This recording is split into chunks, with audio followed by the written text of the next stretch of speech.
प्रथम पञ्चवाक्यानि पठामः.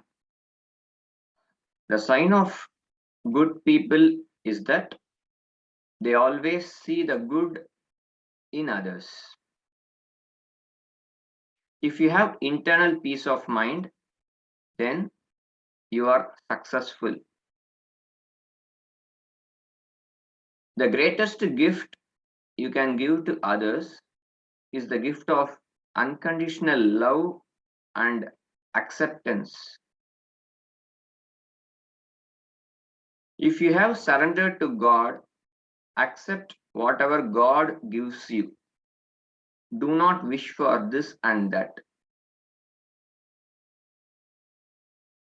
Association with good people is the best way to get rid of problems.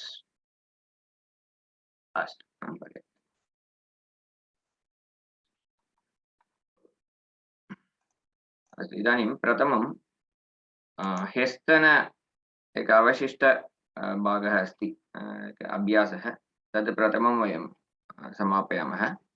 अग्रे अद्यतन पाठं प्रति गच्छामः. अस्तु.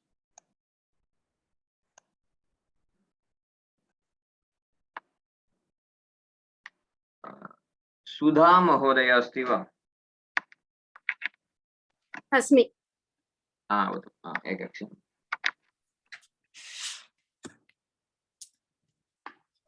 द्वितीयाविभक्तिम् उपयुज्य वाक्यनिर्माणं कुर्मः.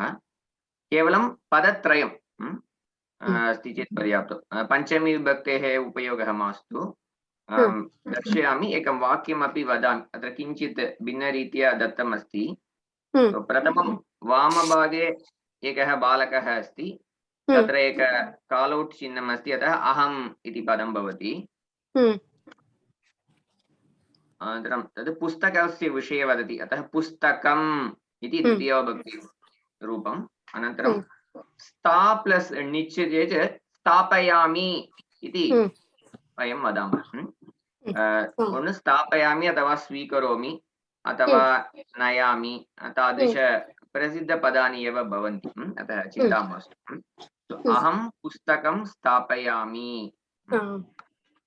तथा भवती प्रयत्नं करोतु. युवकः अन्नं खादति. उत्तमम् उत्तमम्. बालकः पुस्तकं नयति. अत्र स्वीकरोति. स्वीकरोति. उत्तमम्. बालकः पाठं पठति. उत्तमम्. बालकः जङ्गमदूरवाणीं स्वीकरोति. उत्तमम् उत्तमम्. युवकः शर्करां खादति. उत्तमम्. बालिका वार्तापत्रिकां लिखति. उत्तमम्. अन्ये सर्वे म्यूट् मध्ये कृपया मुखम् उद्घाट्य वाक्यानि वदन्तु. बालकः चमसं स्वीकरोति. उत्तमम्. युवकः रोटिकां खादति. उत्तमम्. बालकः पाठं पठति. पाठं न, अत्र वक्रतुण्ड महाकाय इति श्लोकं पठति. बालकः श्लोकं पठति. बालकः मापिकां नयति. स्वीकरोति. युवकः पर्पटं खादति.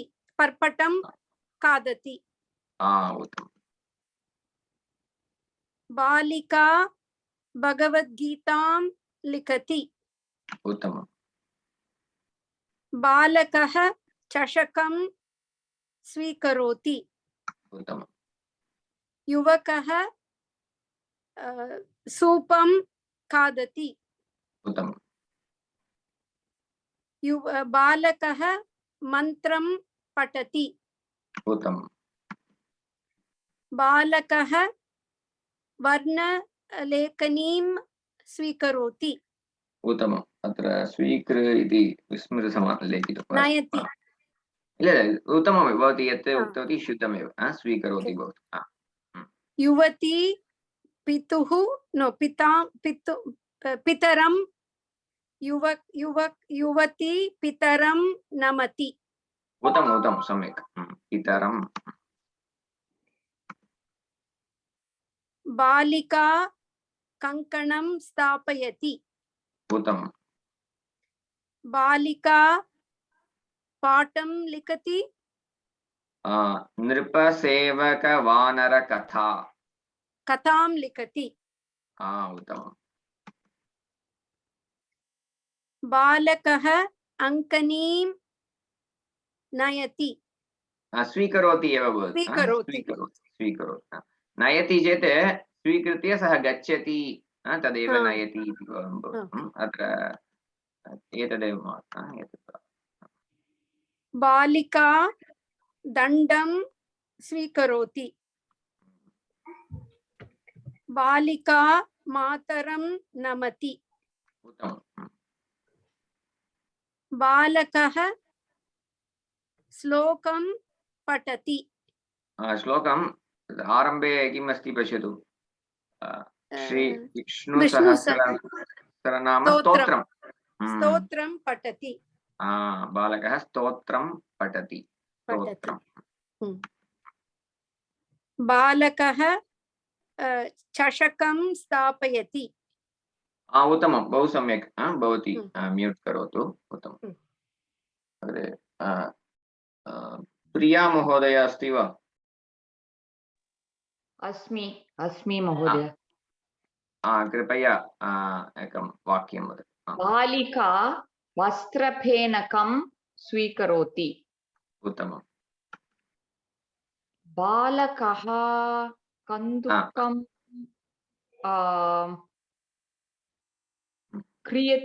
क्रीणाति किमपि भवतु चिन्ता नास्ति कन्दुकं क्रीणाति अथवा कन्दुकं नयति इति अपि भवतु तत्र स्वीकृत्य सः गच्छति इव अभिनयं नयति वा स्वीकरोति वा क्रीणाति वा उत्तमं यत्किमपि वा भवतु बालिका सरस्वतीं नमति उत्तमं युवती सरस्वतीं नमति उत्तमं बालिका मन्त्रं लिखति उत्तमं बालकः सुधाखण्डं स्वीकरोति उत्तमं बालिका सान्द्रमुद्रिकां स्वीकरोति उत्तमं युवती लक्ष्मीं नमति उत्तमम् अहं पुस्तकं स्थापयामि उत्तमं बालकः वेदं पठति उत्तमं युवती दुर्गां नमति उत्तमं बालिका वर्णलेखनीं स्वीकरोति उत्तमं बालकः घटं नयति उत्तमं बालिका श्लोकं लिखति उत्तमं युवती कृष्णं नमति उत्तमं बालकः कथां पठति उत्तमं बालिका भगवद्गीतां स्वीकरोति बालकः घटिं नयति घटीं दीर्घं घटीं उत्तमं बालिका मालां स्वीकरोति उत्तमं युवती रामं नमति उत्तमं बालकः भगवद्गीतां पठति उत्तमं युवती नारायणं नमति उत्तमं अहं दन्तफेनकं स्थापयामि। एकः अन्म्यूट् मध्ये अस्ति वा तत् पश्यतु। अस्तु बालिका पाठं लिखति। उत्तमम्। बालकः कन्दुकं क्रीणाति। युवती शिवं नमति। बालकः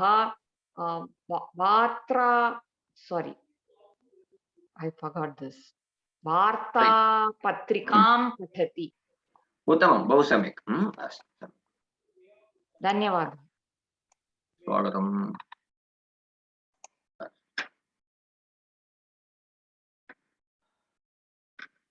अग्रे अद्यतनपाठान् एकवारं पश्यामः।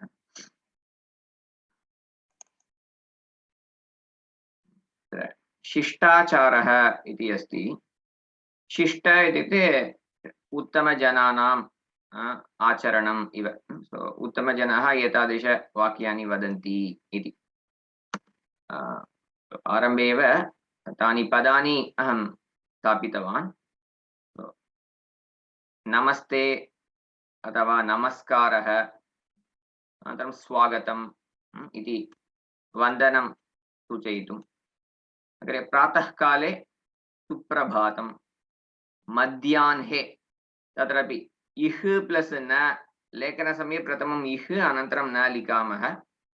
उच्चारणसमये प्रथमम् इन् अनन्तरं ह वदामः। मध्याह्ने सुमध्याह्नः, सुमध्याह्नः, शुभमध्याह्नः। सायङ्काले सुसायम् अथवा सुसायङ्कालः। रात्रिसमये शुभरात्रिः। अहं सर्वदा सुमध्याह्नः, सुसायङ्कालः, शुभरात्रिः इति पदत्रयमेव सुप्रभातम् इति करोमि। शुभमध्याह्नः, सुसायं तद् अहं न वदामि, किन्तु तत्र विकल्परूपम् अस्ति। सुप्रभातं, सुमध्याह्नः, सुसायङ्कालः, शुभरात्रिः। तत्र शुभरात्रिः, रात्रिः। धन्यवादः, स्वागतं, हरिः ओम्। हरिः ओम् इत्येव वक्तव्यं, किन्तु वयं हरि ओम् इत्येव वदामः। तद् चिन्ता मास्तु, हरिः अस्तु इति अङ्गीकरोतु। अस्तु, अग्रे राम राम। राम राम इत्येव वक्तव्यं। संस्कृते राम इत्येव सम्बोधनप्रथमाविभक्तिः भवति। रामम् आह्वयामः इव, किन्तु राम राम इति हिन्दी कृतवन्तः। तत्रापि रामः अड्जस्ट् करोति। शुद्धं राम राम एव शुद्धं, राम राम ओके इव। अग्रे शुभदिनम् इति पदम् अस्ति। क्षम्यतां, क्षम्यतां, चिन्ता मास्तु। अग्रे पुनर्मिलामः अथवा पुनर्मिलाम, पुनः मिलामः, पुनः मिलाम। यदा मिलित्वा वदामः तदा पुनर् इति कुर्मः। किञ्चित् स्थलं, किञ्चित् पेस् पास् दद्मः चेत् पुनः मिलामः, पुनः मिलाम इति। मिलामः चेत् लट् लकारप्रयोगः, मिलाम चेत् लोट् लकारप्रयोगः। लोट् एव वरं उत्तमं भवति। अस्तु, तदेव अत्र प्रातःकाले सुप्रभातम् इति वदामः।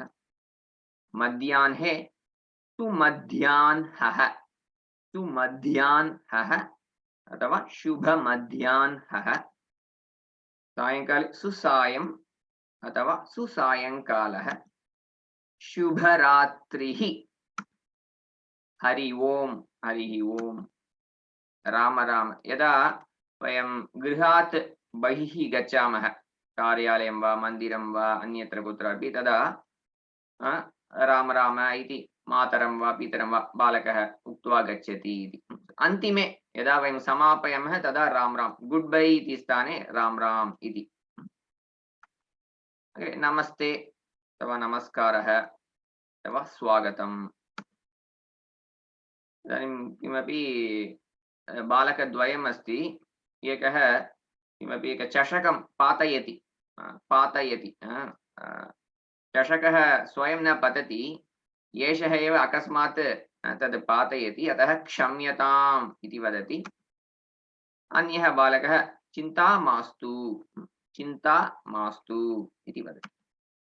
अग्रे एकः बालकः अध्यापकस्य कृते वा बन्धुजनस्य कृते वा अध्यापिकायाः कृते किमपि उपायनं ददाति, अतः सा धन्यवादः इति वदति। तावदेव विषयः। एतत् प्रथमं। द्वितीयं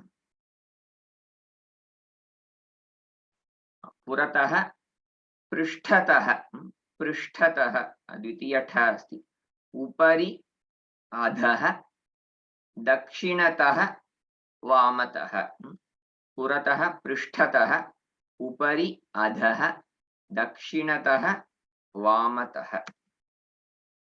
अत्र मध्ये गोपालः अस्ति, गोपालस्य वामतः शेखरः अस्ति।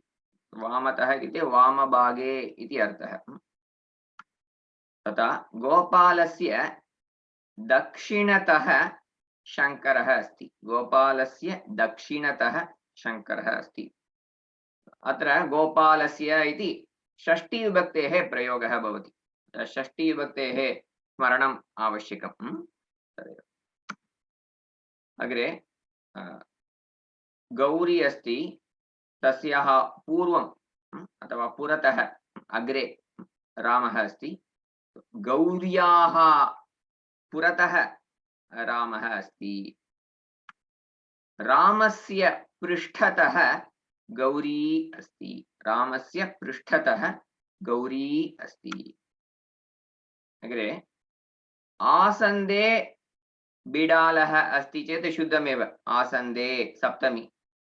अत्र आसन्दस्य उपरि इति कृतम्, आसन्दस्य उपरि इति कृतं। कदाचित् एतादृशप्रयोगः भवति, आसन्दे पर्याप्तम्, अत्र अन्यरीत्या दत्तं, तद् विषये अग्रे। इदानीं टापिक् षष्ठी प्लस् उपरि इति एव स्वीकुर्मः। आसन्दस्य उपरि, आसन्दस्य अधः बिडालः अस्ति, आसन्दस्य अधः बिडालः अस्ति। तावदेव अत्र। अग्रे तृतीया पञ्चमी विभक्ति भवतु, पश्यामः। अत्र पञ्चमी विभक्तिविषये पश्यामः। वयं यदा शब्दं पश्यामः बालकात् इति एव भवति, किन्तु व्यवहारे, व्यवहारसंस्कृते पञ्चमी विभक्तेः प्रयोगं न कुर्मः, तस्य स्थाने एतादृशं बालकतः रामतः कूपतः इति कुर्मः। एतत् तस् इति एकः प्रत्ययः अस्ति, तस् प्रत्ययः इति वदन्ति, तस्य उपयोगं कुर्मः अस्माकं सौकर्यार्थं। पुल्लिङ्गे एकं रूपं भवति, स्त्रीलिङ्गे एकं रूपं भवति, नपुंसकलिङ्गे तद् किञ्चित् आरम्भस्तरे कठिनताम् अनुभवामः, तस्य निवारणार्थम् एतादृशप्रयोगः। यदा इन्द अन्तिमे तः भवति तत् केवलं पञ्चमी विभक्त्याम् इति अर्थः नास्ति, तत् काण्टेक्स्ट् ज्ञात्वा अवगन्तव्यं। यदा वियोगः भवति, यदा वयं पञ्चमी विभक्ति विषये वयम् उपयोगं कुर्मः। इदानीं बालकस्य वामतः, बालकस्य दक्षिणतः इति कृतवन्तः किल, तत्र पञ्चमी विभक्तिः नास्ति, वामतः वामभागात् इति नास्ति, वामभागे इति तत्र सप्तमी एव तत्र सूचयति। प्रायः पञ्चमी, मोस्ट्लि पञ्चमी एव। यदा कदापि काण्टेक्स्ट् दृष्ट्वा तत् अन्यं किमपि सूचयति, तद्विषये अधिकचिन्तां मा कुर्वन्तु। अत्र तः इति अन्तिमे योजयामः। बालकः तः नास्ति, प्रातिपदिकं स्वीकुर्मः, तत्र तः योजयामः। अकारान्तः पुल्लिङ्गः बालकशब्दः, तत्र तः योजयतु। बालकतः, चषकः चषकतः, सुधाखण्डः सुधाखण्डतः, दण्डः दण्डतः, स्यूतः स्यूततः, पाठः पाठतः, विद्यालयः विद्यालयतः, श्लोकः श्लोकतः, मन्त्रः मन्त्रतः, रामः रामतः, घटः घटतः, आसन्दः आसन्दतः, कार्यालयः कार्यालयतः। तादृशं स्त्रीलिङ्गे अपि सर्वत्र तः एव। बालिका बालिकातः, स्थालिका स्थालिकातः, पेटिका पेटिकातः, द्विचक्रिका द्विचक्रिकातः, कथा कथातः, लेखनी लेखनीतः, कूपी कूपीतः, घटी घटीतः, जङ्गमदूरवाणी जङ्गमदूरवाणीतः, द्रोणी द्रोणीतः, आकाशवाणी आकाशवाणीतः। नपुंसकलिङ्गे पर्णं पर्णतः, अत्रापि अकारान्तः नपुंसकलिङ्गः पर्णशब्दः, तत्रैव तः योजयामः। पर्णतः, पर्णं तः न पर्णतः, पुष्पं पुष्पतः, पुस्तकं पुस्तकतः, अन्नम् अन्नतः, कन्दुकं कन्दुकतः, मन्दिरं मन्दिरतः, वनं वनतः, गृहं गृहतः। तावदेव। अग्रे अत्र वाक्यानि किञ्चित् एडिटिङ्ग् अनन्तरम् अद्य प्रातः कृतवान्। बालिका आसन्दतः दण्डं स्वीकरोति। आसन्दतः इति इतोपि एकं पदं वयम् इदानीं योजयामः। अहम् आसन्दतः मालां स्वीकरोमि। बालकः आपणतः कन्दुकं नयति। कन्दुकं क्रीणाति, अनन्तरं गृहं प्रति गच्छति, नयति। अहम् आपणतः स्यूतं नयामि। वृक्षतः फलं पतति। वृक्षतः फलं पतति। फलं पतति एव वाक्यं। वाक्यं फलं पतति। कर्तृपदं फलं, क्रियापदं पतति। कुतः? वृक्षतः। वृक्षतः इति अन्तिमे योजयामः। वृक्षतः पर्णं पतति। वृक्षतः पुष्पं पतति। अत्र एतत् सर्वं सरलं भवति। सर्वं नपुंसकलिङ्गपदानि भवन्ति, अतः चिन्ता नास्ति। इदानीम् उदाहरणार्थम् आसन्दतः बालकः पतति इति एकं वाक्यमस्ति इति चिन्तयतु। अहं न लिखितवान्। आसन्दतः बालकः पतति। वयं प्रायः सर्वदा पदत्रयं भवति, मध्ये यत् पदं भवति तत् द्वितीयविभक्त्यां भवति इति चिन्तयित्वा आसन्दतः बालकं पतति इति वक्तुं शक्नुमः, तद् दोषरूपेण। तथा नास्ति। पञ्चमविभक्तिपदम् अन्तिमे एव योजयामः। तत् विना अपि वाक्यं शुद्धं भवेत्। अतः बालकः पतति एव। बालकः गच्छति, बालकः पठति, बालकः लिखति, तथा बालकः पतति। कुतः? आसन्दतः। तद् मात्रं सम्यक् स्मरणीयम्। अहं बहुकालेभ्यः अनन्तरमेव एतत् अवगतवान्। अस्तु। आकारान्तः स्त्रीलिङ्गः। बालकः उत्पीठिकातः वार्तापत्रिकां स्वीकरोति। बालकः उत्पीठिकातः चषकं स्वीकरोति। अहम् उत्पीठिकातः कूपीं स्वीकरोमि। अहम् उत्पीठिकातः पुस्तकं स्वीकरोमि। बालकः पेटिकातः लेखनीं स्वीकरोति। बालिका कपाटिकातः वर्णलेखनीं स्वीकरोति। बालिका कपाटिकातः कङ्कणं स्वीकरोति। अहं कपाटिकातः वस्त्रफेनकं स्वीकरोमि। अहं कपाटिकातः दन्तपेनकं स्वीकरोमि। अग्रे बालकः गृहतः वनं गच्छति। गृहतः गृहं तः न गृहतः वनं गच्छति। बालकः पाठशालातः सभां गच्छति। यत्र गच्छति तत् पदं द्वितीयाविभक्त्यां भवेत्। यस्मात् गच्छति तत् पदं पंचमी विभक्त्यां भवेत्। बालकः आपणतः कार्यालयम् आगच्छति। बालिका भोजनशालातः वाटिकाम् आगच्छति। बालिका नदीतः काशीं गच्छति। अत्र उपपद विभक्तिः इति लिखितं बहिः इति। यदा बहिः इत्यस्य पदस्य प्रयोगं कुर्मः तस्मात् पूर्वम् एक पदं भवति किल तत् पंचमी विभक्त्याम् एव भवेत्। तदेव उपपद विभक्तिः इति पदं सूचयति। निर्दिष्ट विभक्तिः एतत् पदं चेत् एषा एव विभक्तिः भवेत्, अन्यत् मा भवेत्, मा भवतु इति। स्यूतः अस्ति पश्यतु।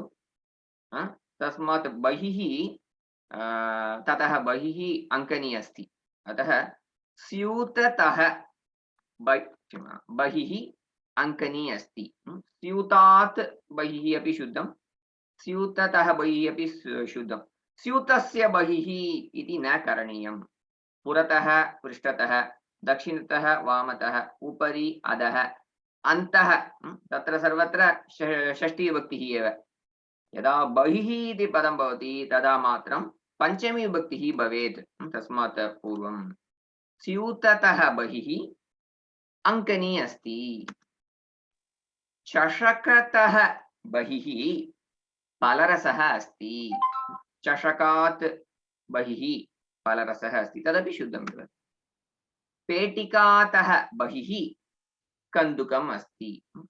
अथवा पेटिकायाः बहिः, तद् पंचमी पेटिकायाः, पंचमी विभक्त्यामपि पेटिकायाः इति भवति। इदानीं वयं तः इति एव उपयोगं कुर्मः। कूपीतः बहिः जम्बीरफलम् अस्ति। कार्यानतः बहिः युवकः तिष्ठति। तिष्ठति।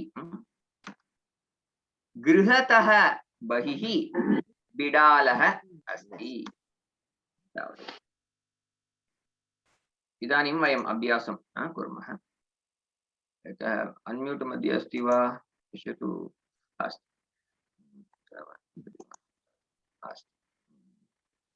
ललिता महोदय अस्ति वा? आं महोदय अस्मि। उत्तमं। भवती स्क्रीन् पश्यतु, एकं पदं वदतु। सुप्रभात। बालकः तद् सर्वं मास्तु, केवलं भवती उक्तवती किल सुप्रभातं तादृश। किन्तु बालकः प्रातःकाले न क्रीडति, सायङ्काले एव बालकः क्रीडति। सायङ्काले बालकः क्रीडति। आमां, तद् मास्तु, केवलं सुसायङ्कालः इति वदतु। केवलं तत् पदं मात्रं वदति चेत् पर्याप्तं। सुप्रभातं अथवा सुसायङ्कालः। सुसायङ्कालः, शुभरात्रिः, सुमध्याह्नः, अनन्तरं हरिः ओं, राम राम, धन्यवादः, अनन्तरं क्षम्यतां, चिन्ता मास्तु। एतानि एतेषु पदेषु एकम्। अस्तु। इदानीं वदतु। सुप्रभातम्। उत्तमं, सुप्रभातम्। अन्ये सर्वे अपि म्यूट् मध्ये वदन्तु।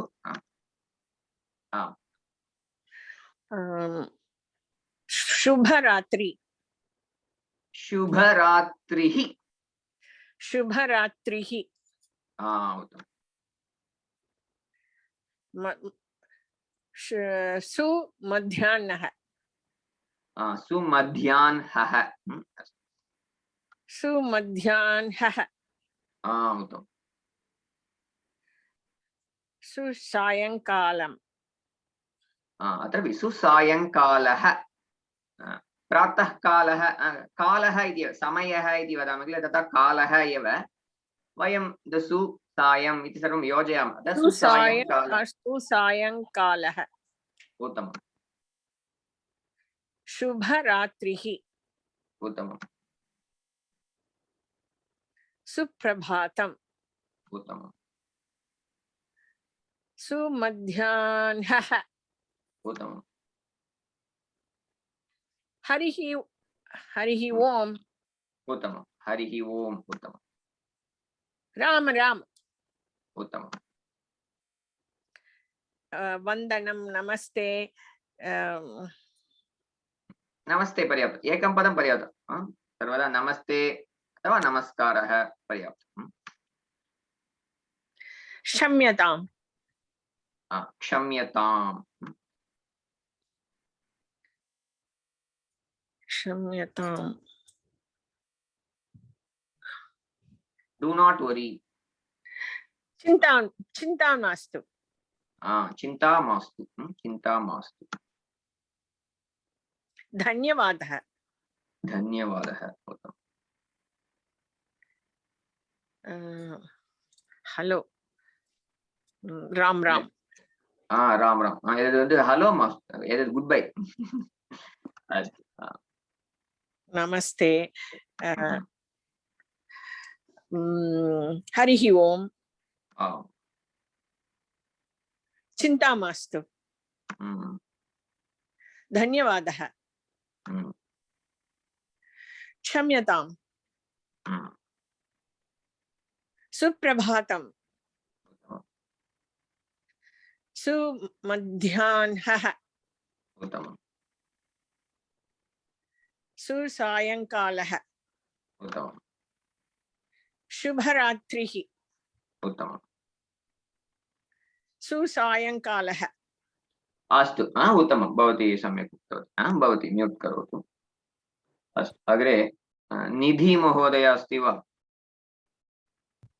आं महोदय कृपया वदतु शुभरात्रिः उत्तमं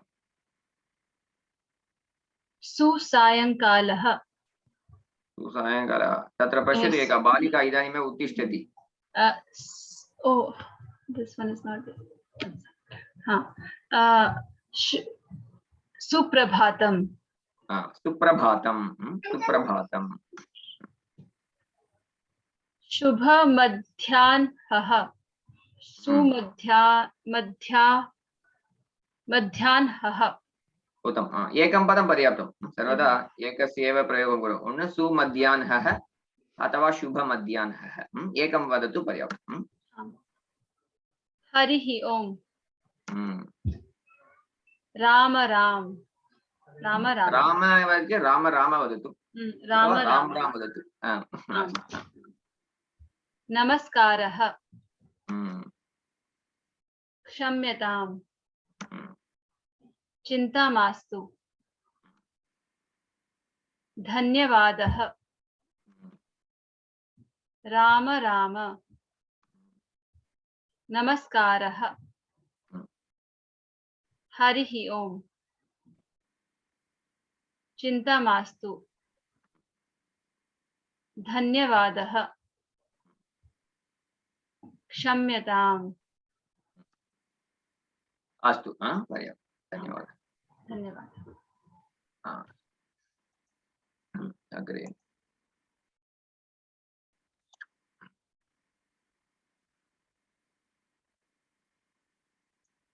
अस्तु अग्रे अत्र पुरतः क्षम्यतां यत् पृष्ठतः अत्र लेखनदोषः पृष्ठतः पृ दत् दोषः दक्षिणतः वामतः उपरि अधः अस्तु अत्र अहम् एक उदाहरणवाक्यं वदामि अनन्तरम् आह्वयामि तत्र चषकः अस्ति अग्निपेटिका अस्ति वाक्यद्वयं वक्तुं शक्नुमः चषकस्य दक्षिणतः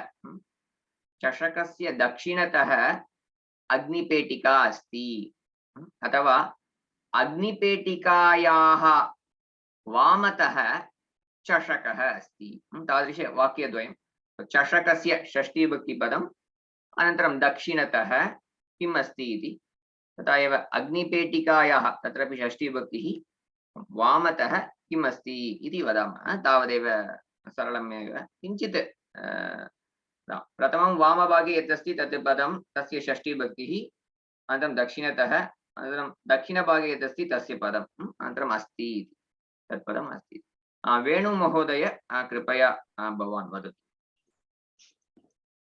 सुधाखण्डस्य दक्षिणतः शिलाखण्डः अस्ति शिलाखण्डस्य वामतः सुधाखण्डः अस्ति उत्तमम्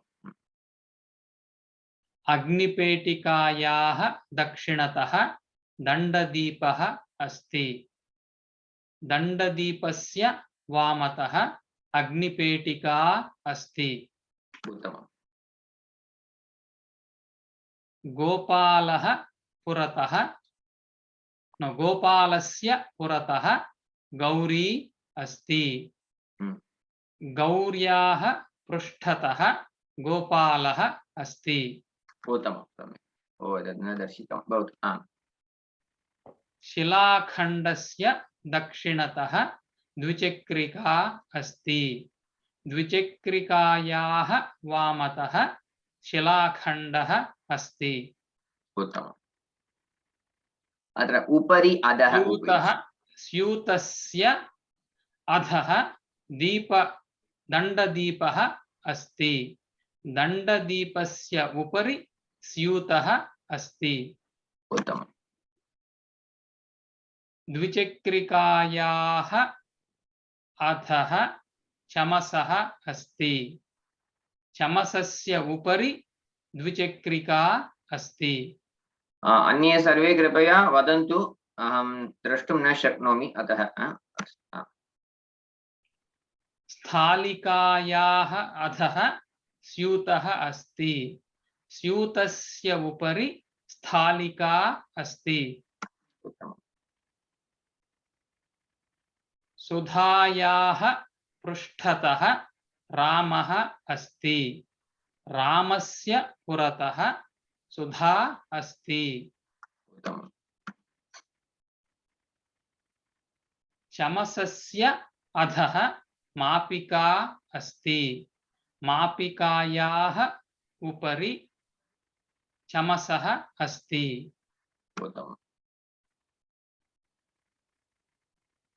पेटिकायाः अधः स्थालिका अस्ति स्थालिकायाः उपरि पेटिका अस्ति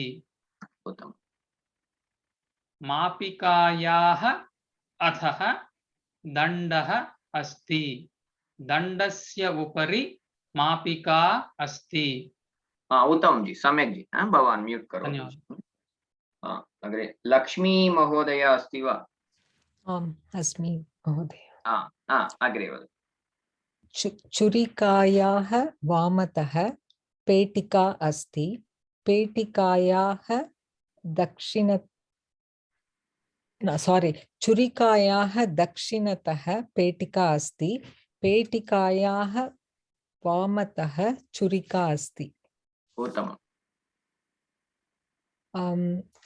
गोपालस्य पुरतः गौरी अस्ति गौर्याः पृष्ठतः गोपालः अस्ति उत्तमम् दण्डस्य दक्षिणतः पाञ्चालिका अस्ति पाञ्चालिकायाः वामतः दण्डः अस्ति उत्तमम्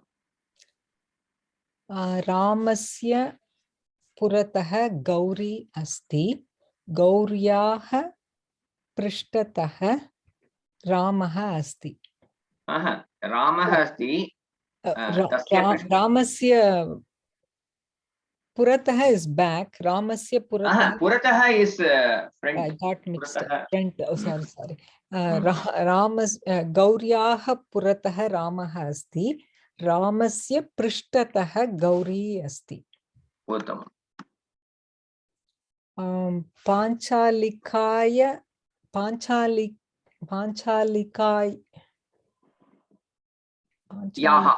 पाञ्चालिक्याः अधः कार्यानम् अस्ति, कार्यानस्य उपरि पाञ्चालिका अस्ति। पाञ्चालिका पदं तो पाञ्चालिकायाः पाञ्चालिकायाः अधः कार्यानम् अस्ति। पाञ्चालिकायाः अधः कार्यानम् अस्ति, कार्यानस्य उपरि पाञ्चालिका अस्ति। लेखन्याः दक्षिणतः वर्णलेखनी अस्ति, वर्णलेखनस्य वामतः लेखनी अस्ति। पुनः द्वितीयवाक्यं वदतु। वर्णलेखन्याः वामतः लेखनी अस्ति। लेखनी लेखन्याः, वर्णलेखनी वर्णलेखन्याः, तत्र द्वय उभयत्रापि समान विभक्तिः। कार्यानस्य दक्षिणतः जलकूपी अस्ति, जलकूप्यस्य वामतः कार्यानम् अस्ति। जलकूप्याः वामतः कार्यानम् अस्ति। उत्तमं। सर्वत्र वयं पूर्वं यदा षष्ठीविभक्तेः अभ्यासं कृतवन्तः तत्र केवलं मनुष्यान् उपयुज्य कृतवन्तः। अग्रजस्य चषकः, अनुजायाः दीपः तादृशम् आसीत्। अनन्तरं बालकस्य बालिकायाः इति आसीत्। अत्र एव वस्तूनि उपयुज्य वयं प्रयोगं कुर्मः। वर्णलेखन्याः दक्षिणतः घटी अस्ति, घट्याः वामतः वर्णलेखनी अस्ति। कन्दुकस्य अधः जलकूपी अस्ति, जलकूप्याः उपरि कन्दुकम् अस्ति। रामस्य पृष्ठतः गौरी अस्ति, गौर्याः पुरतः रामः अस्ति।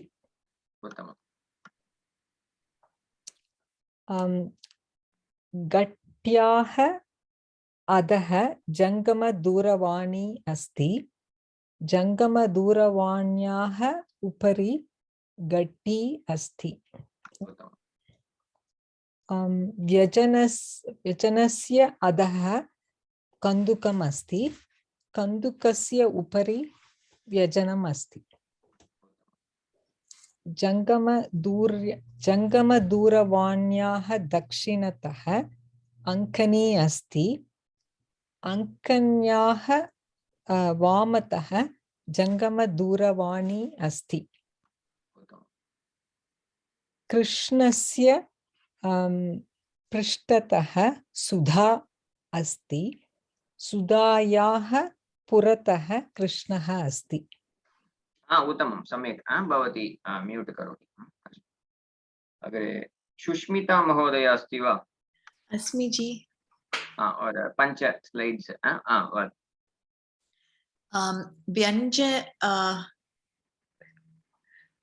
व्यजनस्य दक्षिणतः पर्णम् अस्ति,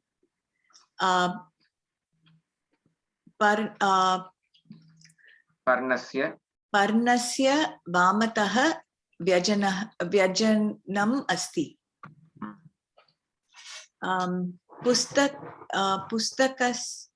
पुस्तकस्य उपरि अङ्कनी अस्ति, अङ्कन्याः अधः पुस्तकम् अस्ति। पर्णस्य दक्षिणतः कर्तरी अस्ति, कर्तर्याः वामतः पर्णम् अस्ति। उत्तमम्।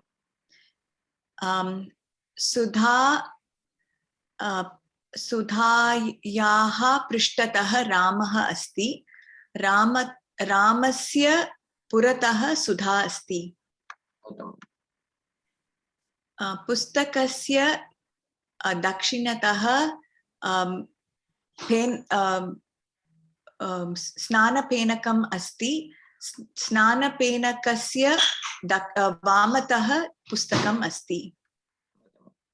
कर्तरी कर्तर्याः दक्षिणतः वस्त्रपेनकम् अस्ति। वस्त्रपेनकस्य वामतः कर्तरी अस्ति।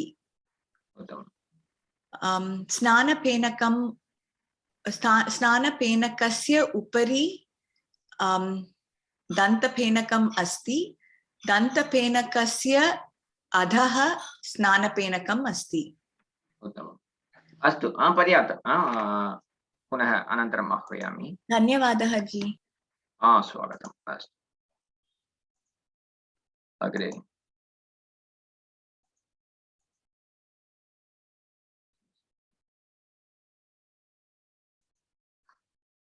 अत्र बहु सरलं भवति, तथापि वयं पृच्छामः। गायत्री महोदय अस्ति वा?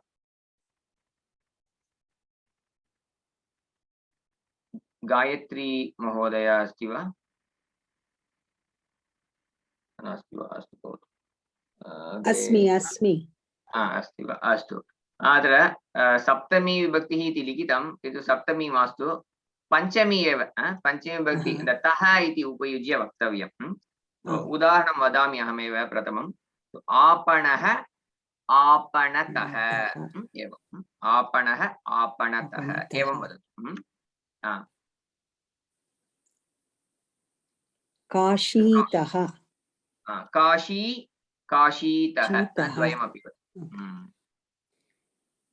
कक्षा कक्षातः कक्षा कक्ष्या कक्ष्या इति एव भवतु। कक्ष्या कक्ष्यातः कार्यालयः कार्यालयतः उत्तमम्। मन्दिरं मन्दिरतः उत्तमम्। देशः देशतः उत्तमम्। वनं वनतः उत्तमम्। पाठशाला पाठशालातः उत्तमम्।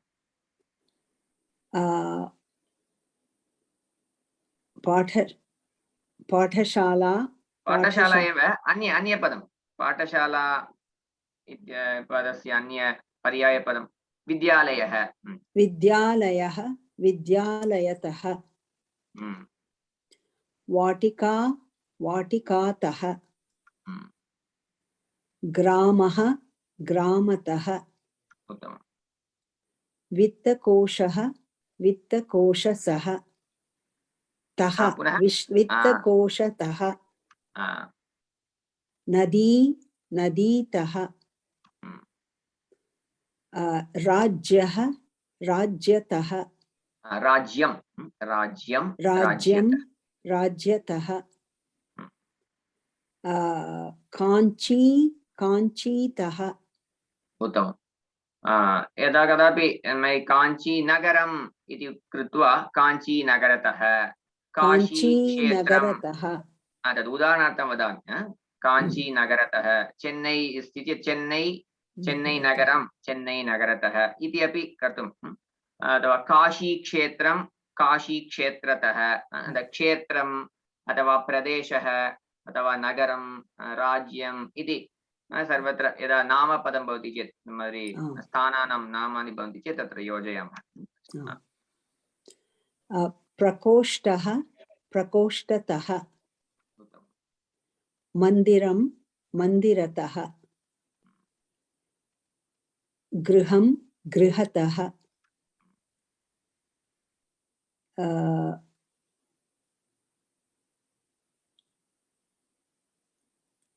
क्षेत्रं क्षेत्रतः क्षेत्रं मास्तु, अत्र नगरम् इति नगरं नगरतः भोजनशाला भोजनशालातः उद्यानम् उद्यानतः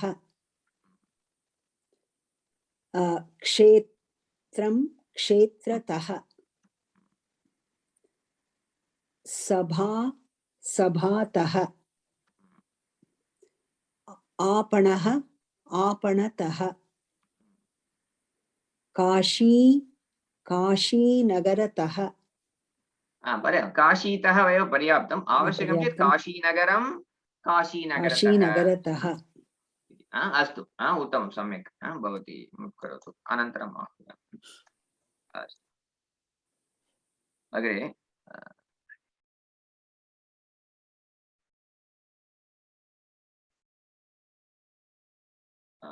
अग्रे सुधा महोदय अस्ति वा सुधा महोदय अस्मि कृपया दृष्ट्वा एकवाक्यं वद आपणतः कन्दुकं बालकः आपणतः कन्दुकं नयति उत्तमं सम्यक् बालकः नयति इति वदामः चेत् एक कंप्लीट सेंटेंस भवति अनन्तरं वयं योजयामः बालकः कन्दुकं नयति कर्मपदं योजयामः तद् अनन्तरमेव कुतः इति आपणतः इति एतदेव सोपानम् एतदेव प्रथमं कर्तृपदं क्रियापदम् अनन्तरं कर्मपदम् अनन्तरं पञ्चमी विभक्तिपदम् अहं चषकं स्वीकरोमि तस्य कुतः उत्पीठिका उत्पीठिकातः अहम् उत्पीठिकातः चषकं स्वीकरोमि उत्तमम् महोदय एकक्षणं गायत्री महोदय किमपि प्रश्नम् इच्छति प्रश्नः अस्ति एवं पृच्छतु अन्म्यूट् कृत्वा पृच्छतु गायत्री भगिनी न न न यू रेस्ड मिस्टेक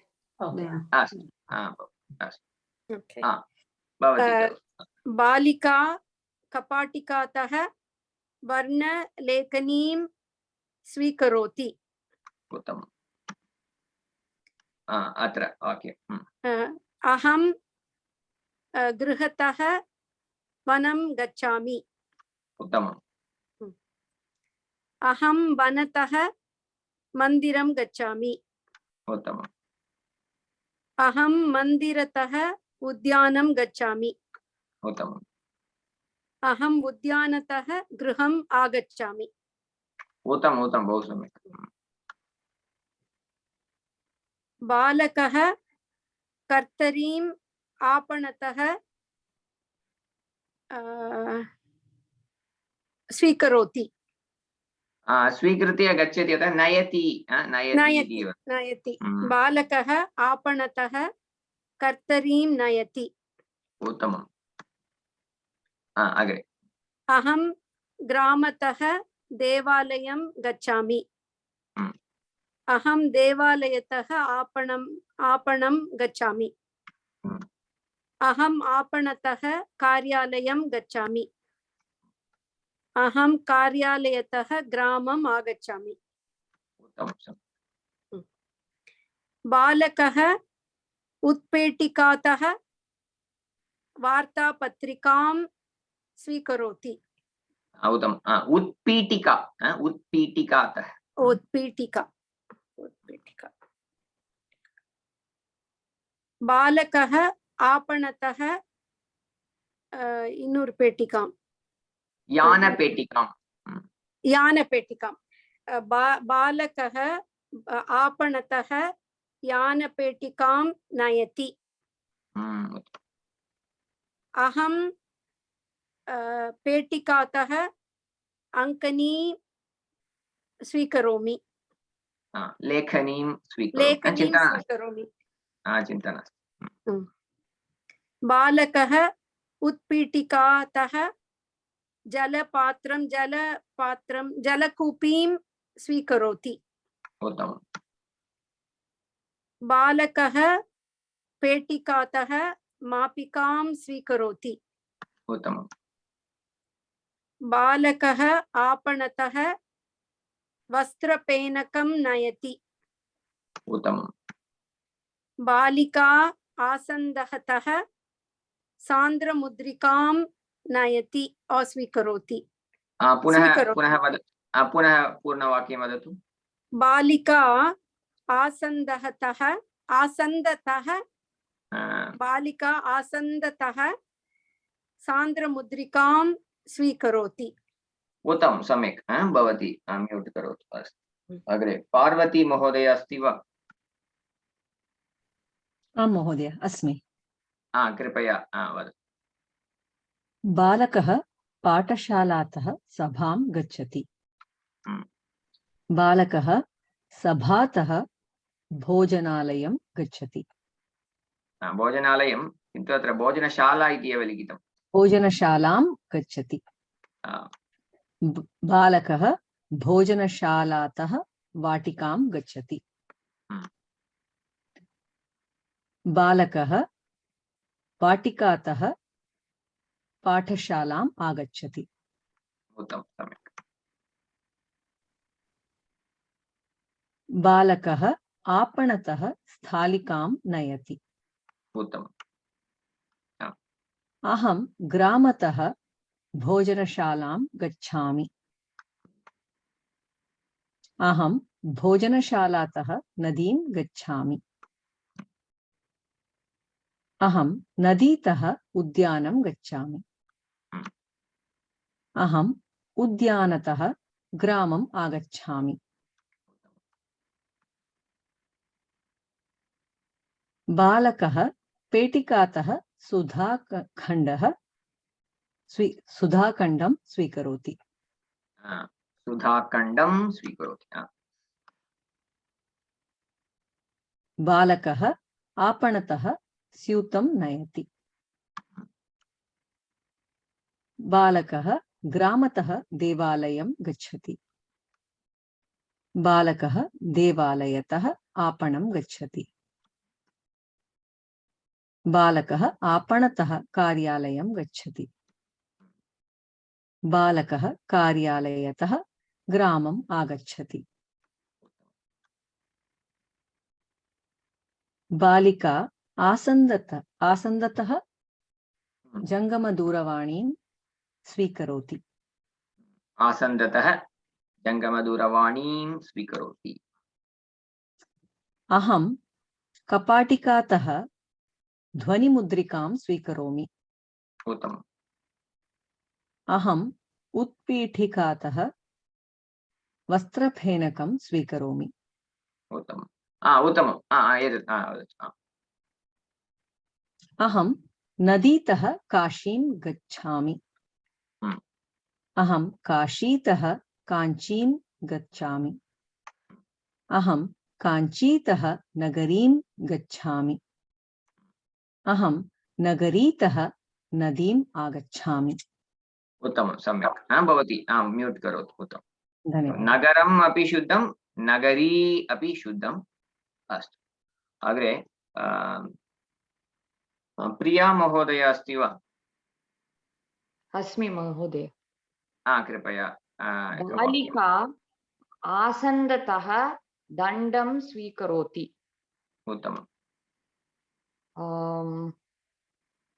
वृक्षतः फलं पतति। उत्तमम्। बालिका ग्रामतः देवालयं गच्छति। बालिका देवालयतः आपणं गच्छति।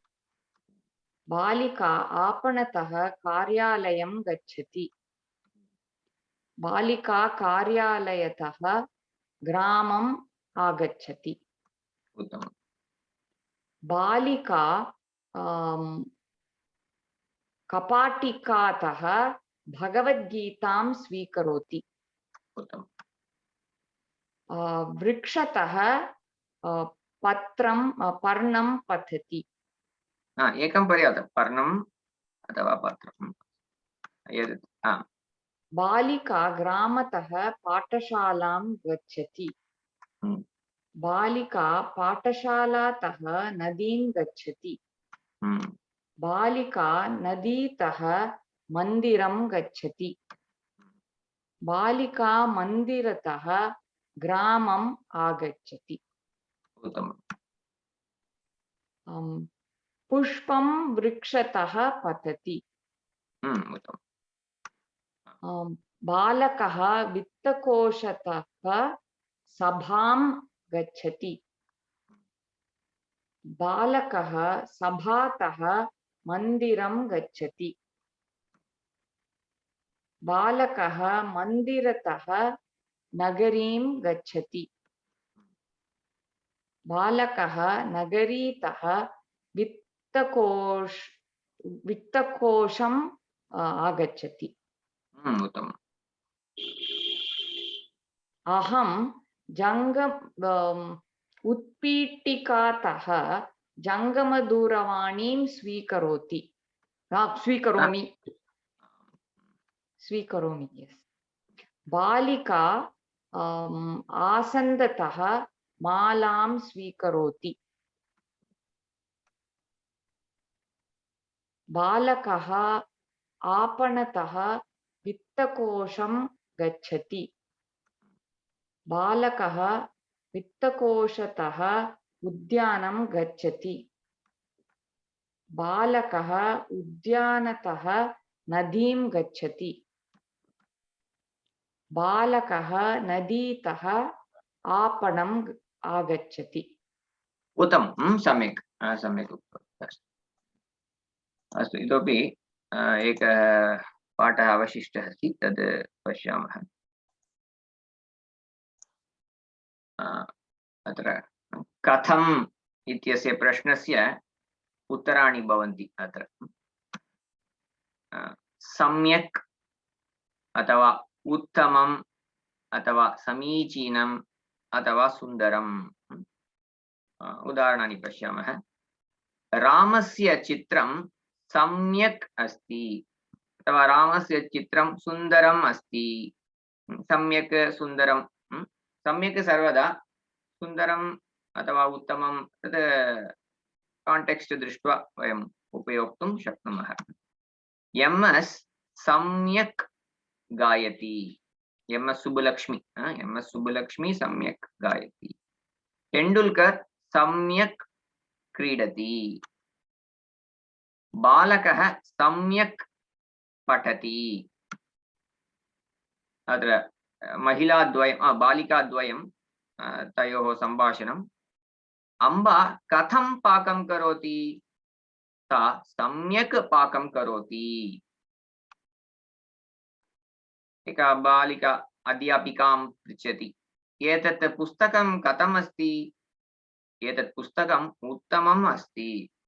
उत्तमं, सम्यक् भवति। एतत् वस्त्रं कथम् अस्ति? तद् वस्त्रं सा सम्यक् न दर्शयति, चिन्ता मास्तु। एतत् वस्त्रं सुन्दरम् अस्ति। सुन्दरं, सम्यक्। आरोग्यं कथम् अस्ति? वैद्या पृच्छति। आरोग्यं सम्यक् अस्ति। फलरसः कथम् अस्ति? फलरसः सम्यक् अस्ति। रङ्गवल्ली कथम् अस्ति? रङ्गवल्ली सम्यक् अस्ति अथवा सुन्दरम् अस्ति। अग्रे शीघ्रं मन्दम् उपयुज्य। अश्वः शीघ्रं धावति। अश्वः शीघ्रं धावति। शशकः शीघ्रं धावति। शशः अपि शुद्धं, शशकः अपि शुद्धं। शशः शीघ्रं धावति। पिपीलिका शीघ्रं चलति। शीघ्रं चलति, गच्छति वा चलति वा भवतु। पिपीलिका स्त्रीलिङ्गपदं, पिपीलिकः इति पुल्लिङ्गपदम् अपि अस्ति, किन्तु प्रसिद्धं नास्ति। कूर्मः मन्दं चलति। वृद्धा मन्दं गच्छति। गजः मन्दं चलति। बैक्यानं शीघ्रं गच्छति। द्विचक्रिका मन्दं गच्छति। अग्रे उच्चैः शनैः। सिंहः उच्चैः गर्जति। उच्चैः गर्जति, सिंहः इति कारणेन गर्जनं भवति। शिशुः उच्चैः रोदिति। रोदति न रोदिति। किञ्चित् भिन्नक्रियापदं भवति रोदिति गायकः उच्चैः गायति मिश्रकम् उच्चैः शब्दं करोति मिश्रकम् उच्चैः शब्दं करोति क्षेपणि रॉकेट उच्चैः शब्दं करोति बालिका शनैः वदति सिंहः उच्चैः गर्जति सिंहस्य पुत्रः शनैः गर्जति सिंहः उच्चैः गर्जति बिडालः शनैः शब्दं करोति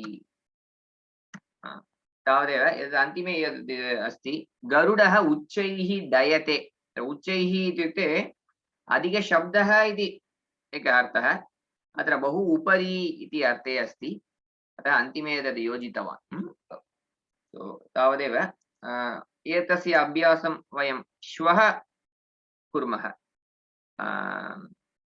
महोदय भवती कृपया एतत् रेकार्डिंग स्टॉप करोतु